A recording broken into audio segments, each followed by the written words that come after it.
So the problem is they are not allowed to believe that Muhammad is less than perfect. If they ascribe any kind of defect, a moral defect, for instance, pedophilia, Yeah. to Muhammad, Yeah, I then remember that what then the we read. penalty is death. They are not allowed to view Muhammad Yeah. as less than perfect. So, and they're not allowed to say anything about someone that he would dislike. Now, we are stating truths that Muhammad would dislike, that Islam dislikes. So, therefore, this is considered hate in Islam.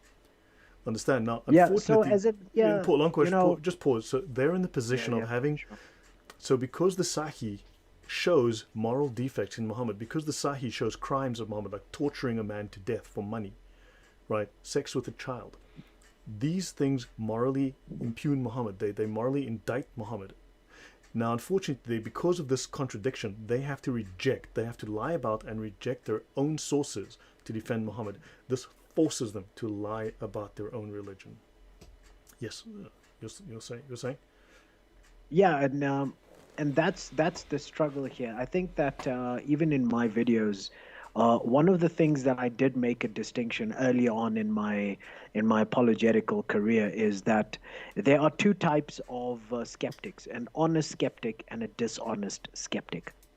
Now, the difference between the two is that the honest skeptic would disagree while accepting the charge, right?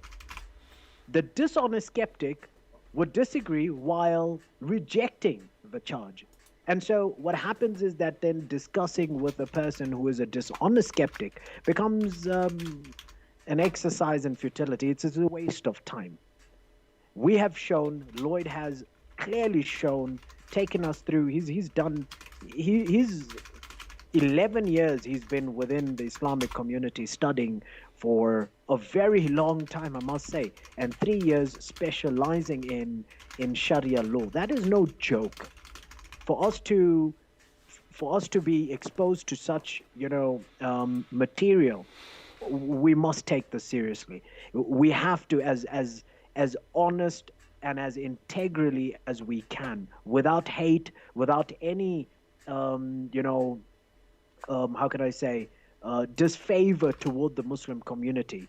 We simply, and I specifically, who asked Lloyd to come on and please discuss this with me, am saying this.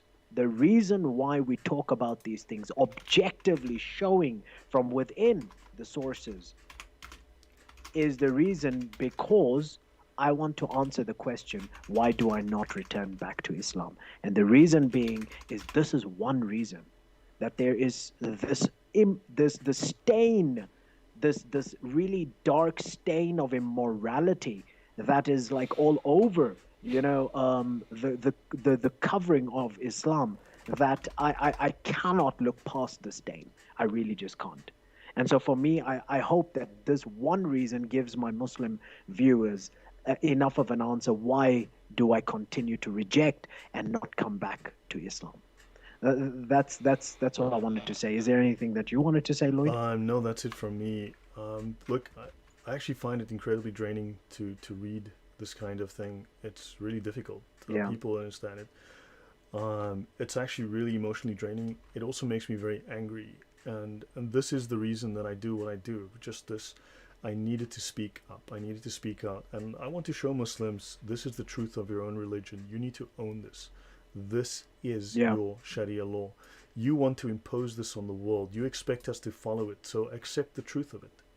This is. Yeah. If I am wrong, Um, bring I, me I the I most got a authoritative. sorry. I Yes. had a acknowledgement there.